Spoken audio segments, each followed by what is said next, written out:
também. E ele é a mesma coisa, fui colocando os caninhos, né, pra sustentar os outros 2 bolos que vão em cima dele, também deixando 1 centímetro acima. E é importante deixar esse 1 centímetro, gente, na hora da decoração, pra não correr o risco de rachar o seu chantilly. Então, o peso do outro bolo tem que ficar somente nos caninhos e não na massa do bolo. E isso que faz a estruturação muito boa de um bolo de andar. E eu só sei disso porque eu estava fazendo o curso, porque se eu não estivesse fazendo esse curso, eu jamais teria feito esse bolo de andar. E depois de prensar os 3 bonitinhos, levei pra geladeira pra descansar e parti pra pesagem dos brigadeiros. E, gente, olha o terror desse plástico filme.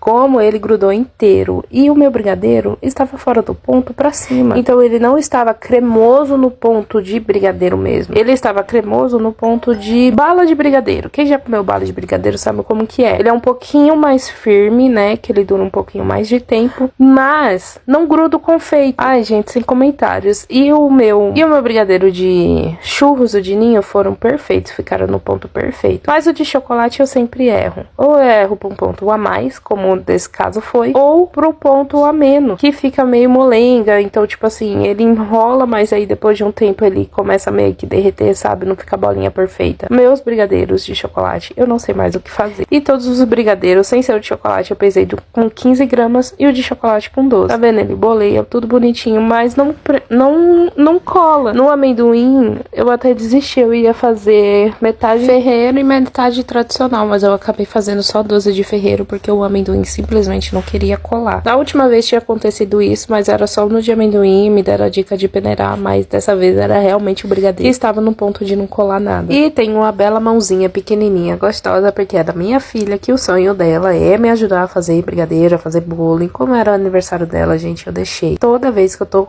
fazendo bolo pra loja ou uma encomenda, ela quer fazer e eu não deixo, né, gente, porque comida não tem como. Mas como era o aniversário dela, eu deixei e ela ficou super, hiper, mega feliz. Então todos os brigadeiros eu fui passando o de leite ninho no ninho e o de churros eu passei no ninho com canela. Então eu coloquei só um pouquinho mais de canela no ninho ali pra poder confeitar ele por fora e depois finalizar ele com doce de leite e o de ninho com a Nutella e o ferreiro também. Então eu fui tentar aí fazer um teste com bico, mas eu não gostei. Fiquei na roseta mesmo no doce de leite. O de ferreiro era só uma pitanguinha e o de ninho também uma rosetinha. Com um bico que é praticamente um M, só que aqueles pequenininhos, sabe? E, infelizmente eu não tenho numeração pra passar pra vocês, porque ele é daquele kit que vem um monte de bico sem numeração, né, que se compra na Shopee. Mas é isso, gente, esse vídeo tá muito longo e infelizmente vai ter que ter parte 2 confeitando um bolo. Então, aguardem.